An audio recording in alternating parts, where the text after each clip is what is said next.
agradecer a la Benemérita Universidad Autónoma de Puebla la oportunidad de venir a trabajar con grupos colegiados que están muy encaminados en la instrumentación de propuestas que se han venido configurando en los últimos 4 a 5 años. A mí me gustaría iniciar esta presentación subrayando un hecho que no por conocido tiene menor importancia, que es el contexto general en el que creo que no debemos de dejar de ubicar el trabajo nuestro de revisión de las propuestas programáticas y curriculares para el nivel superior.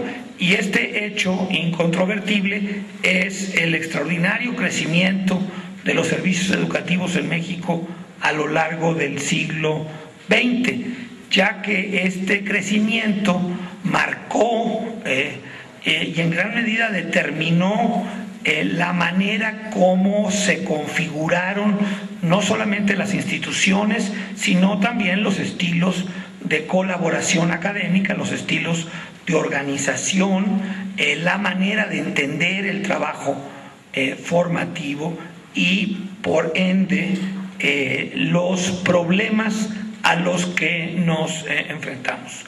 De manera muy breve, vale la pena no perder de vista que entre 1950 y el año 2000, los servicios educativos en la educación secundaria, la media superior y la educación superior se multiplicaron entre 80 y 100 veces.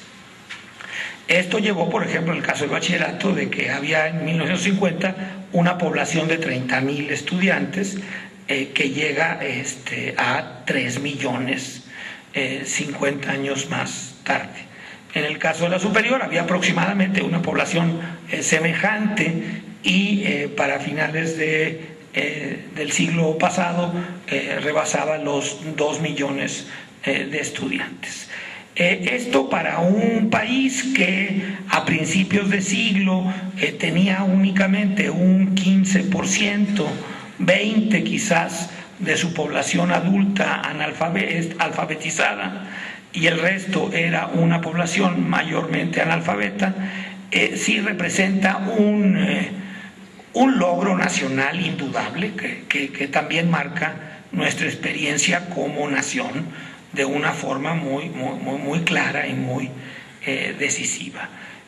Sin embargo, este logro tiene costos, algunos escondidos y otros no tanto, muy palpables, y que no se supieron detectar ni corregir, y que es fecha que a mí me gustaría ver todavía acciones mucho más rotundas, mucho más enérgicas en la manera en que se pueden corregir algunos de estos grandes problemas que abarcan a todo el sistema educativo. No está exento de ello la educación primaria, ni la secundaria, ni la media superior ni la superior. Quizá convenga nada más repasar algunas características, porque nos van a afectar mucho las consecuencias de estas formas de trabajar para la educación superior. La educación primaria, en la actualidad, si alguien me preguntara, defínelo muy breve y concisamente, en qué consiste el problema en la educación primaria, y yo diría que la educación primaria está distraída con todo lo demás. En cuanto a ambición, somos muy ambiciosos y quisimos que quedase consignado en los programas la amplitud de nuestras aspiraciones. Y hay una especie de fe ingenua e irresponsable, digo yo, cuando estas aspiraciones se busca garantizarlas simplemente con transcribirlas al papel, ¿no? Y entonces nuestros programas de primaria, y aquí sí se unen todos los demás niveles educativos, han visto a lo largo de los últimos 100 años una dilatación, un crecimiento, una exuberancia extraordinaria en cuanto al número de contenidos que se abarcan en cada una de las materias. Pero se nos ocurrió en algún momento, se nos sigue ocurriendo, que esos aprendizajes deben de ser muy puntuales y objetivos. Y entonces esos aprendizajes tienden a ser unidades que se deben de retener por la memoria del corto plazo, preferentemente de una manera que puedan ser examinados por un examen de opción múltiple. Entonces, normalmente se tratan de contenidos aislados, fragmentados, sueltos, que no están recogidos ni siquiera por una sencilla, simple y humilde oración, sino que son simplemente ítems de información, datos, fórmulas, procedimientos, fechas, categorías, clasificaciones, etcétera, etcétera, que después se van a examinar con estos exámenes muy amigables para las administraciones de calificar, que son los exámenes de opción múltiple. Yo he contado los contenidos de estos programas y se da uno cuenta que en muchas materias de la secundaria, el bachillerato y el nivel superior llega a haber entre 150 y 250 ítems de este tipo por materia por semestre, ¿ya? Que en español pueden ser tipos de resúmenes, tipos de fichas, tipos de acentos, qué sé yo, una batería interminable de cosas que se consignan a ser aprendidas, ¿ya? Entonces es muy fácil de hacer. Y un director, ¿qué es lo que tiene que hacer? Pues eso, mantener la paz social de la institución, ¿ya? Que aquella institución no se salga de madre, que aquella institución esté tranquila, que no se bloqueen las calles, ni las avenidas, ni las carreteras, ¿ya? Que no haya, no se conviertan los profesores o los alumnos en peticionarios de cualquier tipo o índole, o gente que protesta todavía de forma más enérgica a favor o en contra de algún asunto público o privado, según fuese el caso. Pero el resultado que todos sospechábamos que era indeterminado en términos académicos, ¿cuál es el producto de todo este crecimiento y cuál es el producto de todo este sistema organizado de esta manera? Ya sospechábamos de que el resultado era indeterminado y probablemente indeterminable en términos de nuestra propia imaginación educativa. Según los papeles, los alumnos cuando terminan la secundaria ya saben leer, escribir y ya saben álgebra, con mayor razón los alumnos que terminan el bachillerato, y sin embargo, en los hechos sabíamos y sabemos, y ahora está ratificado por PISA, que los alumnos no entienden casi nada de lo que leen. Entonces, visto así, obviamente la visión está muy orientada a resaltar el problema.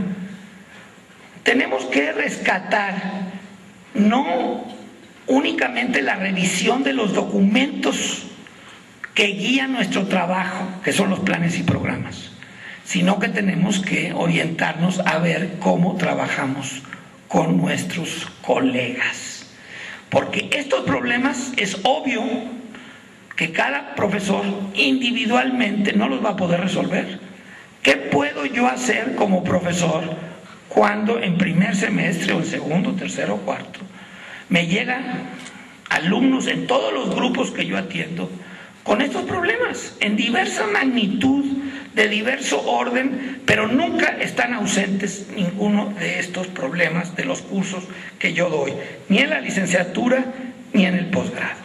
Entonces, este principio es el que sostiene varios de los proyectos con los que yo he estado involucrados en los últimos 10 años, que son muy exitosos.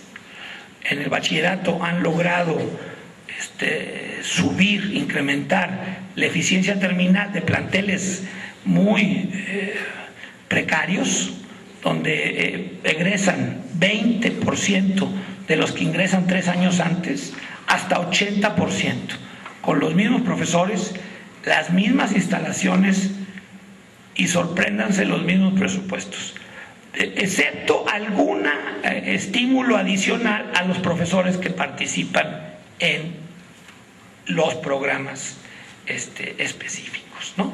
Donde justamente este trabajo colegiado va a ser un elemento absolutamente fundamental para lograr estos acuerdos mínimos transversales, ¿no? Entonces creo yo que se puede rescatar, en primer lugar, el potencial del trabajo colegiado transversal, que es un trabajo colegiado que no hemos explotado en México, porque hemos explotado mucho el trabajo colegiado de las academias de matemáticas, de física, de química, o sea, las academias que unen a profesores que dan la misma materia frente a grupos y ciclos escolares diferentes. Pero lo que no hemos explotado es la posibilidad de llegar a acuerdos mínimos transversales con nuestros colegas que atienden al mismo grupo, para atender esta problemática tan absolutamente gigantesca e inabordable que se nos presenta. Ahora bien, cabe señalar aquí otro aspecto que tampoco se ha explotado debidamente, que es los alumnos. Los alumnos nos ofrecen una visión muy paradójica. Por una parte esto, ¿no? Es este perfil de personas con una formación muy precaria en promedio, o extraordinariamente precaria en términos académicos, pero al mismo tiempo son alumnos muy inteligentes, que vamos notándolo tal vez en un sentido negativo. No importa cómo exijamos algo, ellos van a encontrar la manera de darle la vuelta y de encontrar una vía corta y rápida de cumplir con lo que se les pide, sin que se logre el contenido formativo que ingenuamente procura uno buscar con aquella medida. Y uno se va frustrando cuando va uno dando cuenta que los alumnos van, por así decirlo, esquivando siempre los niveles de exigencia, de tal manera que ellos encuentran siempre fórmulas muy económicas de solventar lo que se les pide de parte de los profesores. Entonces yo creo que lo que sucede aquí es algo que yo he identificado etnográficamente en varios estudios, la detección de un ámbito en las escuelas de negociación entre el profesor y sus alumnos sobre qué es lo que se necesita hacer para pasar la materia, ¿ya?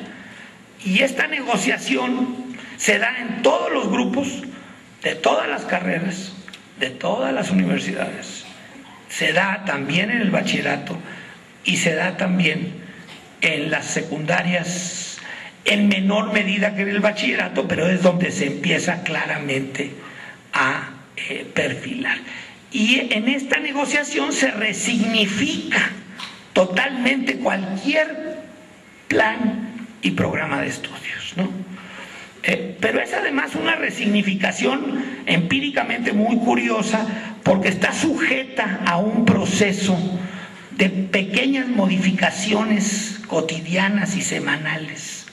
O sea, esa resignificación se va ajustando a los detalles de cada tarea, de cada examen, de cada parcial, de cada lectura que se pide, de cada trabajo.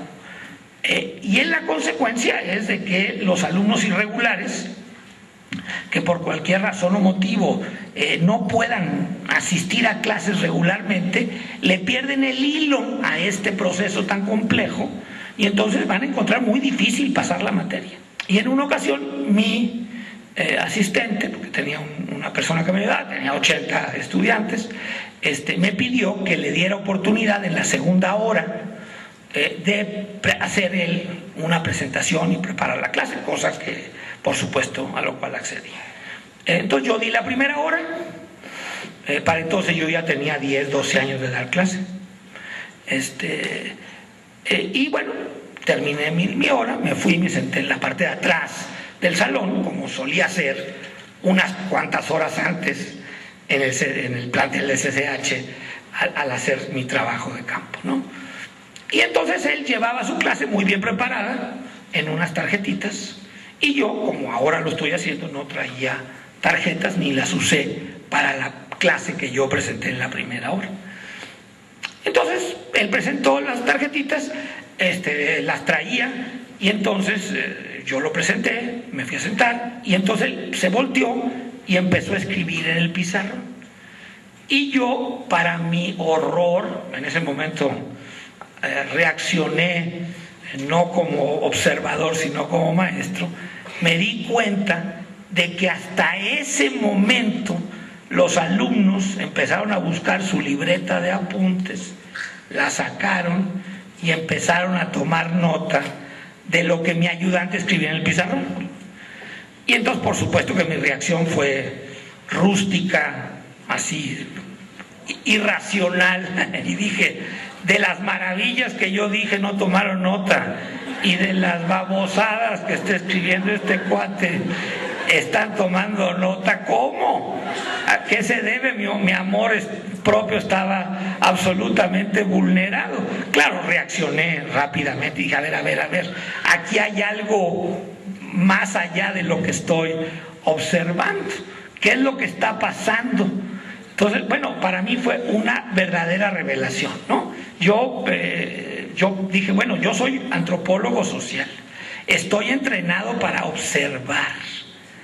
Hace una hora viene un colega mío, me pregunta: Juan Fidel, tú que tienes ya más de 10 años dando clase, estoy aquí haciendo una encuesta, dime, ¿tus estudiantes toman nota, sí o no? Yo le hubiera dicho: por supuesto que sí. Fíjense nomás, durante 10 años nunca vi que no tomaban nota. Y soy buen observador. Cuando soy observador, cuando soy maestro, no observo nada. Yo no sé si están tomando nota ustedes, creo que no lo están haciendo, ¿ya? Pero no me estoy fijando en eso, ¿ya? ¿Qué está pasando aquí? Ser maestro es el peor lugar para observar a los estudiantes. Ser maestro es tan demandante, es tan exigente, que toda tu energía se va en sostener la definición de la exposición que estás haciendo, y no tienes ninguna energía racional ni inteligente disponible para hacer un levantamiento de datos objetivos. Por supuesto que no, pero uno se engaña pensando que la atención, que se refleja tal vez en el brillo de los ojos, es un indicador confiable para qué buena clase di, ya, fíjate. Pero este engaño no solamente ocurre para el maestro, ocurre para el alumno también. Finalmente voy a comentar un tema adicional que es muy delicado, que es la evaluación, que creo que también tenemos que revisarla con mucho sentido común, ¿no? Ya hemos revisado las formas de organización, las formas de relacionarnos los sujetos de la educación. Ya hemos examinado también el despropósito de tener estos programas exuberantes, salvajemente exuberantes, que luego nos van a dictar todos estos temas de avance programático, y de que no he visto tal tema, ya se va a acabar el semestre y todavía me faltan 3 temas, y bueno, todos estos dramas tan comunes en el quehacer docente y de las instituciones. Y hemos revisado la importancia del diálogo entre sujetos libres, inteligentes, que comparten un espacio con el propósito de aprender, ¿ya? Y si eso no se da, pues ese espacio no va a poder funcionar como universidad. Tenemos el asunto de la evaluación. Como parte de este crecimiento esta eclosión tan sorprendente, que se da en los últimos 50 años en México, déjenme desconectar, qué cosa tan horrible es esto. Ya. Esta eclosión tan enorme que se da en la matrícula en México, también se fueron ideando sistemas de evaluación que eran muy útiles para consignar calificaciones y para atender grandes números, sobre todo para instituciones que tuvieron que aprender a crecer muy rápidamente y a diseñar sistemas de control escolar que permitieran que no se les fueran de las manos el procesamiento de tantos miles de estudiantes, ¿no? Hay una primera pregunta que me parece muy importante, porque es un tema que no traté, que es ¿qué sugiere para la flexibilidad curricular y para que ésta tome sentido de pertinencia y de calidad institucional? Bueno, yo creo que aquí hay una pregunta muy buena, muy relevante, sobre todo a la luz de esta experiencia que tenemos de programas muy ambiciosos, no solamente en las materias, sino también para las formaciones de licenciatura. Yo una sugerencia muy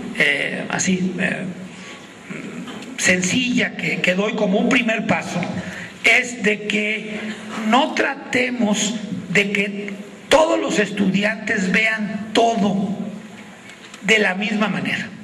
Creo yo que esa es la regla básica. Entonces, si nosotros partimos de que no todos van a poder ver todo de la misma manera, uno aceptaría, por lo tanto, muchos árboles de decisión a partir del tercer o cuarto semestre.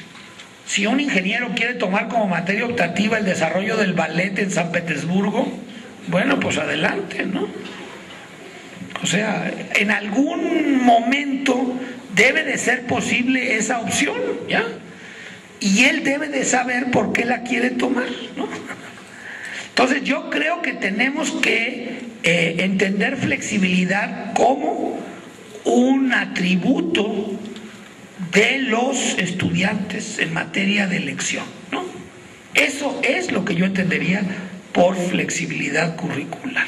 Estudiantes que escogen, ¿ya? Claro, hay que tener entonces muy claro lo que es absolutamente obligatorio, ¿ya? Lo que es innegociable, vamos a decirlo.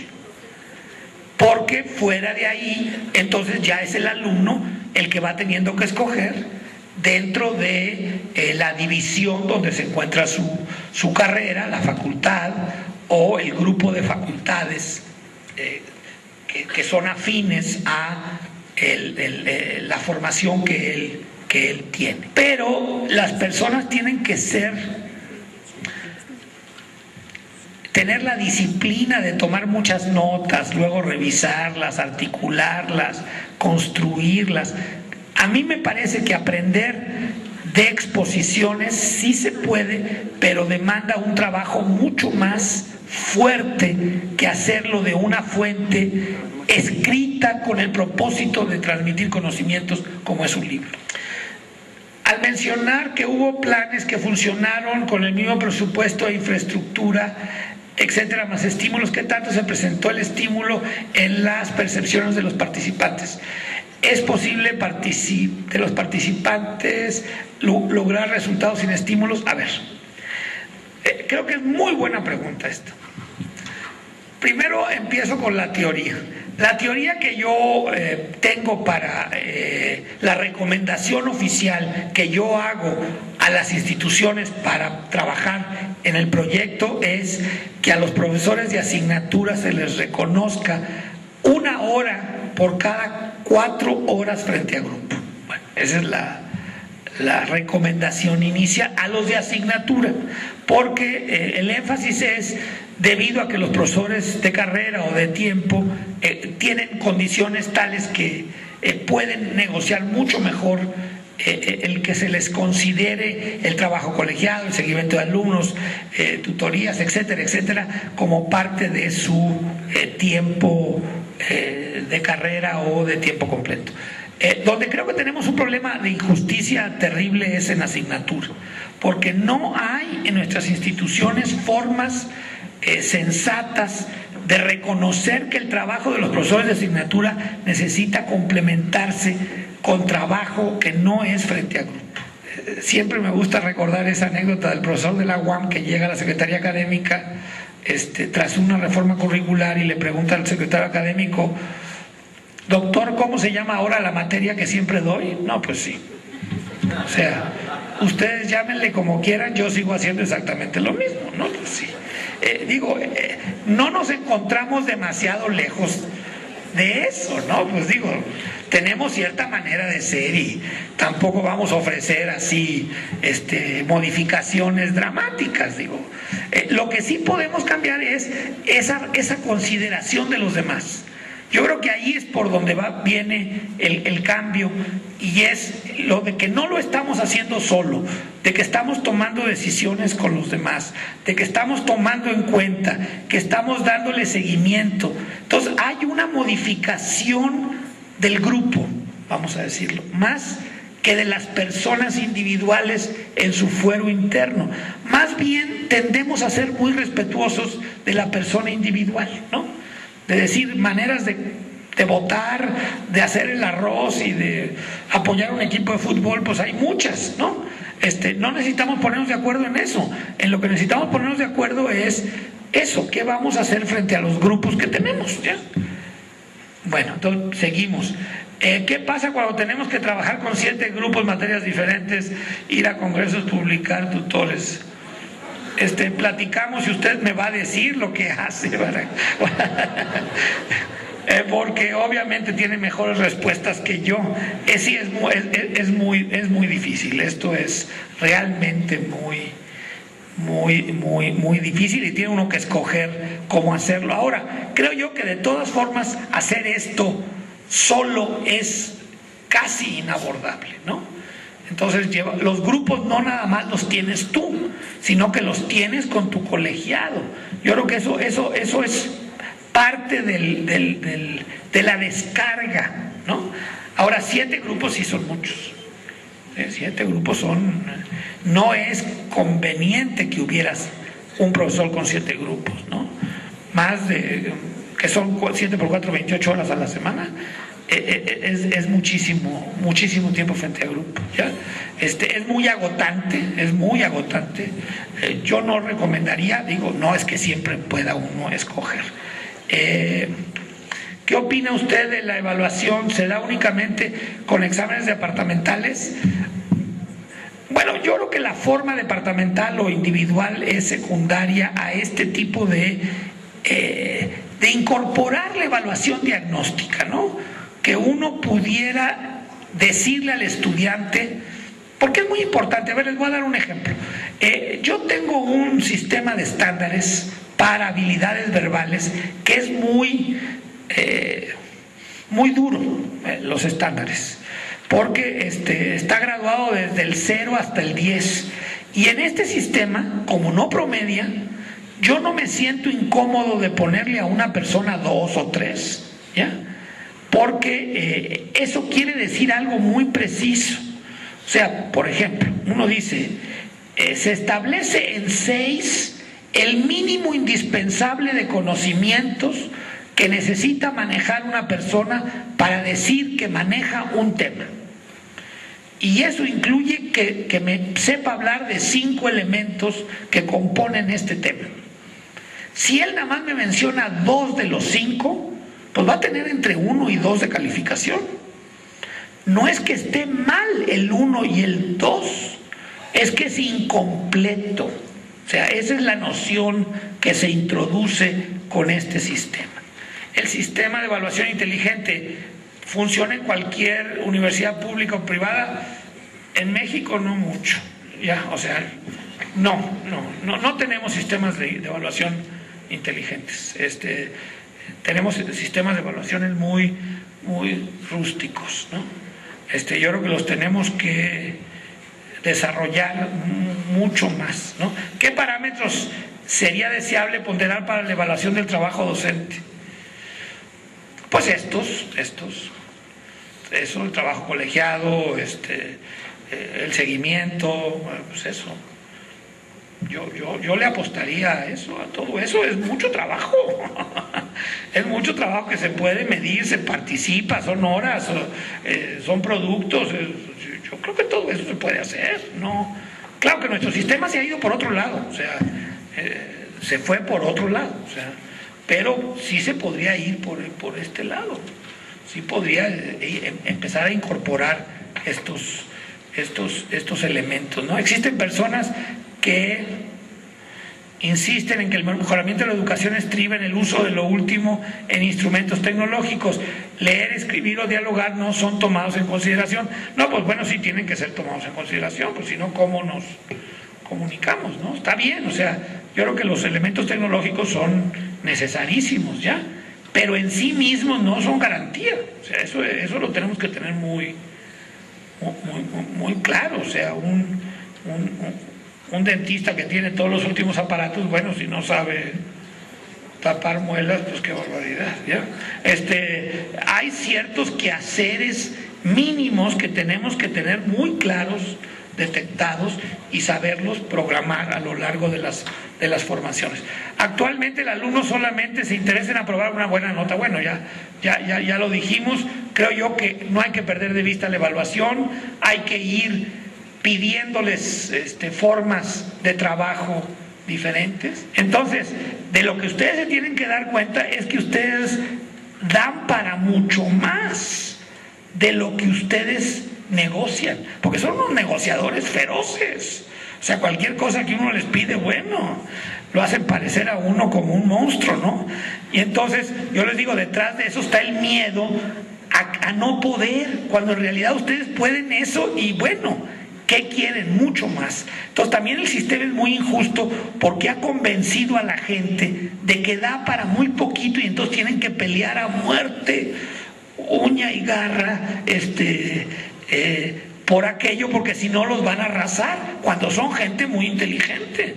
Entonces el sistema o sea, ellos se autodevalúan. Es una cosa muy extraña, ¿no? Pero creo yo que vale la pena no perder de vista. ¿De qué manera valida el éxito que mencionó de los cursos de preparatoria? Bueno, pues ya con que la gente no abandone la escuela, yo creo que ya es ganancia, ¿no? Y reporta la gente, los maestros, que sí salían mejor formados. En algunos de los planteles en Tabasco, por ejemplo, hicieron seguimiento al nivel superior y se encontraron, cuando contrastaron los que iban en el programa y los que no iban, algo muy interesante. O sea, todos querían entrar a la universidad, ¿no? Entonces, de los grupos nuestros entraron más gente que de los otros grupos, para empezar. Pero lo interesante también pasó con los que no entraron. Hubo gente de los grupos nuestros que no entró a superior. En los casos de los otros grupos, batallaron mucho para hacer algo después de que no pudieron entrar a superior. O sea, se descontrolaron muy seriamente. Y los nuestros o entraron a estudiar otra cosa o se pusieron a trabajar. Y al cabo de 2 meses todos estaban haciendo algo. Mientras que en el otro caso casi nadie acertaba a ubicarse para hacer algo en vista de que no entraron a la universidad. Entonces eso creo yo que es un dato que no es malo, ¿no? Que ellos no se pasman ante un fracaso, ¿no? Así que bueno, pues de nuevo a sus órdenes, a través de la vicerrectoría podemos estar en contacto y pues muchas gracias a ustedes, a la UAP y a la vicerrectoría por su invitación y su consideración. Gracias.